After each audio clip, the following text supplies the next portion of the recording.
बिस्मिल्लाहिर्रहमानिर्रहीम। Welcome to the video.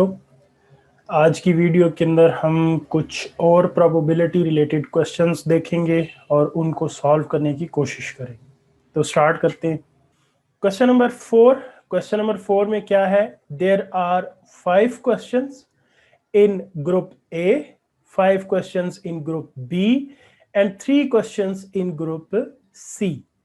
In how many ways can you select 6 questions, taking 3 from group A, 2 from group B and 1 from group C?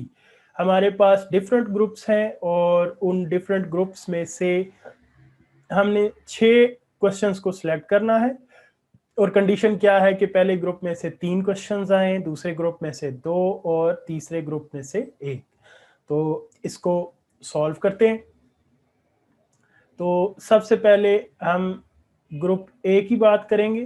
तो group A के अंदर हमारे पास 5 questions हैं और 5 में से हमने 3 क्वेश्चंस को सिलेक्ट करना है। उसके बाद ग्रुप बी की अगर हम बात करें तो ग्रुप बी के अंदर हमारे पास अगेन 5 क्वेश्चंस हैं और 5 में से हमने 2 को सिलेक्ट करना है। और फिर जो ग्रुप सी है उसमें हमारे पास 3 क्वेश्चंस हैं और हमने उसमें से 1 को सिलेक्ट करना है। ठीक हो गई बात। सो हम कम्बिनेशन के फार्मूले लगाएंगे। तो पहले हमें 5 कम्बिनेशन 3 एंड 5 कम्बिनेशन 2, अब 5 में से 2 चाहिए, एंड 3 कम्बिनेशन 1, राइट। सो इसको जब हम सॉल्व करेंगे तो हमारे पास जो आंसर है वो आ जाएगा 300। देयर आर 300 वेज के हमने ग्रुप्स में से चीज़ों को लेना है, क्वेश्चंस को लेना है और अपनी कंडीशन भी पूरी करनी है। तो हमारे पास जो राइट आंसर है वो क्या है? वो डी ऑप्शन है, 300। ओके जी, क्वेश्चन नंबर 5 में हमारे पास क्या है कि a paper is divided into 3 groups A, B and C containing 4, 5 and 3 questions respectively. An examinee is required to answer 6 questions. हमने इन तमाम में से 6 questions को आंसर करना है और हमें चाहिए at least 2 from group A, 2 from group B and 1 from group C. ठीक हो गई बात। तो सॉल्व करते हैं और हमने बताना है कि कितने वेज हैं कि हम इसको सिलेक्ट कर सकते हैं। ओके जी, हमारे पास 3 ग्रुप्स हैं। ग्रुप ए में हमारे पास 4 क्वेश्चंस हैं। ग्रुप बी में हमारे पास 5 क्वेश्चंस हैं और ग्रुप सी जहां पे हमारे पास 3 क्वेश्चंस हैं। हमें चाहिए क्या? हमारी जो कंडीशन है वो है एटलीस्ट 2 यहाँ से, 2 यहाँ से और 1 यहाँ से। अब हमारे पास क्या क्या ऑप्शन हो सकती है? ऑप्शन 1 हमारे पास ये हो सकती है, चूंकि इसमें से एटलीस्ट चाहिए, तो अगर मैं 4 में से एटलीस्ट 2 इसमें से ले लूं, अगर मैं 5 में से एटलीस्ट 2 इधर से ले लूं, तो मुझे यहाँ पे 3 में से 2 सिलेक्ट करने पड़ेंगे, तभी मेरे 6 क्वेश्चन पूरे हो जाएंगे। सो अगर मैं इसको सॉल्व करता हूँ तो मेरे पास जो पॉसिबल वे हैं वो 180 आ जाएंगे। ये तो होगी option number 1। Option number B यानी ऑप्शन नंबर 2 क्या हो सकती है? ऑप्शन नंबर 2 ये हो सकती है कि अगर मैं 4 में से 3 सिलेक्ट कर लूं, अब 4 में से 3 जब मैं यहां से सिलेक्ट करूंगा तो यहां पे अगर मैं 3 सिलेक्ट करूं तो मेरे 6 क्वेश्चन पूरे हो जाएंगे और ग्रुप सी रह जाएगा। सो मैं यहाँ पे 5 में से 2 सिलेक्ट करता हूँ और लास्ट वाले ग्रुप में एटलीस्ट वाली कंडीशन पूरी करने के लिए 3 में से 1 कर लेता हूँ। तो ये भी ऑप्शन हो सकता है। अगर हम इसको सॉल्व करें तो ये हमारे पास आ जाएगा 120। अच्छा, ऑप्शन 3 क्या हो सकती है? ऑप्शन 3 के अंदर हम क्या करेंगे? हम अगेन, अगर मैं 4 में से 2 इधर से सिलेक्ट करूं, अगर मैं 5 में से 3 इधर से सिलेक्ट करूं, 5 हो गए, और अगर मैं 3 में से 1 सिलेक्ट करूं,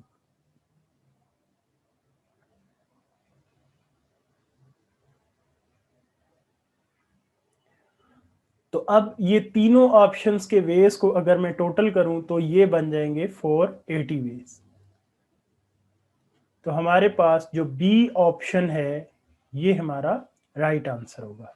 क्वेश्चन नंबर 6 ये है कि if we toss a biased coin having probability of head twice that of tail, then probability of head is equal to। अब ये एक बाइस्ड कॉइन है, इसका मतलब ये है कि इसके जो पॉसिबल आउटकम है वो ग्रेटर देन 2 है। ठीक है जी, 2 से ज्यादा है, जो पॉसिबल आउटकम है वो 2 से ज्यादा है। तो अब उसने यहाँ पे क्लू भी दे दिया कि हेड की जो प्रोबेबिलिटी है वो ट्वाइस है एज कंपेयर टू टेल, यानी अगर टेल आने के चांसेस हम 1 कंसीडर करें तो ट्वाइस का मतलब ये है कि वो डबल होंगे। ठीक होगी बात। तो इसका मतलब ये हुआ कि अगर हम एक चांस टेल का ले लें और एक हम ले लें, सॉरी 2 हम ले लें हेड का, तो 3 पॉसिबल आउटकम हो सकते हैं। ठीक होगी बात। तो सपोज करते हैं कि इस कॉइन के जो पॉसिबल आउटकम है वो 3 है, जैसा कि हमें क्लू में भी बताया गया। इस क्लू को इस्तेमाल करते हुए हमने ये सपोजिशन की। अब वो ये कहता है कि then probability of head is equal to, अब ये हेड है और ये टेल है और ये हमारे पास टोटल आउटकम है। अब हम क्या करेंगे, हमें पता है कि probability of head is equal to head के पॉसिबल आउटकम और टोटल आउटकम, यानी 2/3। D option is the right option. Question number 7 में है जी, a letter is chosen randomly from the word statistics. Statistics में से हमने एक लेटर को चूज करना है। The probability of getting vowel is, अब ये जो स्टैटिस्टिक्स है सबसे पहले तो हमें देखना होगा कि इसके अंदर कितने लेटर मौजूद हैं। रिपीटिशन को हमने इग्नोर करते हुए लेटर्स को काउंट करना है। तो ये 1 2 3 4 5 6 7 8 9 और 10। अब ये टोटल कितने हैं, 10। तो हमारे जो टोटल आउटकम हो जाएंगे वो 10 हो जाएंगे। अब जो पॉसिबल आउटकम है, जो कि हमारे डिजायर्ड आउटकम है, वो क्या है। डिजायर्ड आउटकम में हमें चाहिए वॉवल्स। तो वॉवल्स कौन कौन से हैं, एक ये हो गया, 2 और ये 3। ठीक होगी बात। तो हमारे जो डिजायर्ड आउटकम है वो 3 है। तो अब प्रोबेबिलिटी ऑफ वॉवल क्या होगी, प्रोबेबिलिटी ऑफ वॉवल हमारे पास होगी जनाब 3/10, और यू हमारे पास सी ऑप्शन जो है वो राइट आंसर होगा। क्वेश्चन नंबर 8 की बात अगर हम करें तो क्वेश्चन नंबर 8 में है, 3 books of different colours are to be arranged in book shelf, the possible arrangements are. ठीक है जी, 3 बुक्स हैं और हमने उनको करना है अरेंज। तो अगर हमारे पास 3 बुक्स हों तो हम उनको अरेंज कर सकते हैं 3 फिक्टोरियल वेज में। तो ये हमारे पास क्या आ जाएगा, 6। So 6 is the right answer. Question number 9 के अंदर क्या है, a card is drawn from an ordinary deck, find the probability that it is a spade. ठीक हो गई बात। तो अब हमारे पास जो डेक है, उस डेक के अंदर हमारे पास टोटल जो कार्ड होते हैं वो 52 कार्ड्स होते हैं, यानी हमारे जो टोटल आउटकम है वो आ गए 52। हमारे जो डिजायर्ड हैं स्पेड, स्पेड जो हैं वो 13 होंगे। So probability of spade is equal to 13/52 और 1/4। सो बी ऑप्शन हमारा राइट आंसर होगा। क्वेश्चन नंबर 10 में क्या है, how many lunch are possible consisting of soup, a sandwich, a dessert and a soft drink. हमें 4 चीज़ें चाहिए अपने लंच के अंदर, soup, sandwich, dessert and soft drink. और वो कहता है कि एक बंदा कितने पॉसिबल लंच इंजॉय कर सकता है अगर उसके पास 4 सूप अवेलेबल हों, 3 सैंडविच हों और 5 डेजर्ट हों और 4 कोल्ड ड्रिंक्स। तो सॉल्व करते हैं। सबसे पहले हमारे पास है सूप, उसके बाद हमारे पास जो अगली चीज़ है वो है sandwich, dessert and cold drink. तो सैंडविच को SD लिख देते हैं, डेजर्ट को D लिख देते हैं, कोल्ड ड्रिंक को C लिख देते हैं। अब हमारे पास अवेलेबिलिटी क्या है? 4 सूप हैं, 3 सैंडविच हैं, 5 डेजर्ट हैं और 4 कोल्ड ड्रिंक। 3 हमारे पास ये आ गए और ये 5 आ गए हमारे पास और ये हमारे पास 4 आ गए।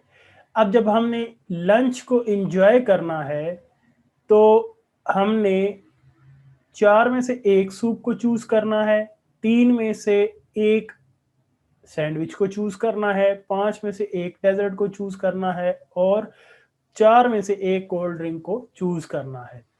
तो अब कॉम्बिनेशन बना सकते हैं हम 4 कॉम्बिनेशन 1 एंड 3 कॉम्बिनेशन 1 एंड, क्योंकि ये सिलेक्शन है इस वजह से हम कॉम्बिनेशन इस्तेमाल कर रहे हैं, 5 कॉम्बिनेशन 1 और 4 कॉम्बिनेशन 1। तो अब ये हमारे पास क्या चीज़ आ जाएगी? 4 मल्टीप्लाई, जब आप सॉल्व करेंगे तो 4 कॉम्बिनेशन 1 का आंसर आएगा 4, then 3, then 5 and again 4। Solve करने से हमारे पास आंसर आ जाएगा 240 लंच।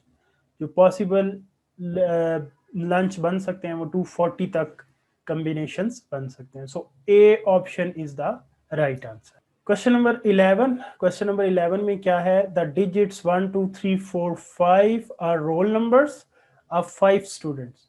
हमारे पास 5 डिजिट हैं और ये 5 डिजिट 1 2 3 4 5 ये हमारे पास 5 स्टूडेंट्स के रोल नंबर है। These roll numbers are written on the paper slips and 2 paper slips. हमने कितनी पेपर स्लिप्स चूज करनी है? इनमें से 5 में से 2 are selected at random without replacement. हमने रिप्लेस नहीं करना, दोनों को निकालना है और वापस नहीं रखना। द पॉसिबल कॉम्बिनेशंस आर, तो अब हमारे पास क्या चीज़ है? हमारे पास 5 में से हमने 2 स्लिप्स को चूज करना है। तो सिलेक्शन है 5 कॉम्बिनेशन 2। 5 कॉम्बिनेशन 2 को जब आप सॉल्व करेंगे तो 5 factorial divided by 2 factorial into 5 minus 2 factorial. Answer हमारे पास आ जाएगा 10। So right answer is option D. Question number 12। If A and B are two mutually exclusive and exhaustive events and probability of A is equal to 2 probability of B, then probability of B is equal to। अब यहाँ पे जो clue है वो है ये equation. इस equation से हमें ये पता चलता है कि probability of A is equal to 2 probability of B. जो प्रोबेबिलिटी ऑफ ए है वो बी से डबल है। ठीक हो गई बात? बी अगर मतलब जो ए है वो बी से 2 गुना है, बी 10 है तो ए 20 है। ठीक हो गई बात? सो अगेन हमने जब कॉइन्स वाले की बात की थी तो हमने क्या कहा था कि हमारा जो हेड आने की प्रोबेबिलिटी है वो टेल से ट्वाइस है। तो इसका मतलब ये हुआ कि सेम केस इधर है, क्योंकि ए की जो आने की प्रोबेबिलिटी है वो बी से डबल है। तो इसका मतलब ये हुआ कि जो ए इवेंट है उसको हम 2 अगर असाइन कर दें तो बी के लिए 1 होगा। तो ये हमारे पास जो टोटल आउटकम है वो कितने हो सकते हैं? 3। अब उसने कहा कि प्रोबेबिलिटी ऑफ बी, तो बी के लिए क्या असाइन किया हमने? 1। तो हमारी बी के प्रोबेबिलिटी बन जाएगी 1/3 and that is option C. ये थी हमारी आज की वीडियो। नेक्स्ट वीडियो में कुछ नए क्वेश्चंस के साथ दोबारा मुलाकात होगी। तब तक के लिए अल्लाह हाफिज़।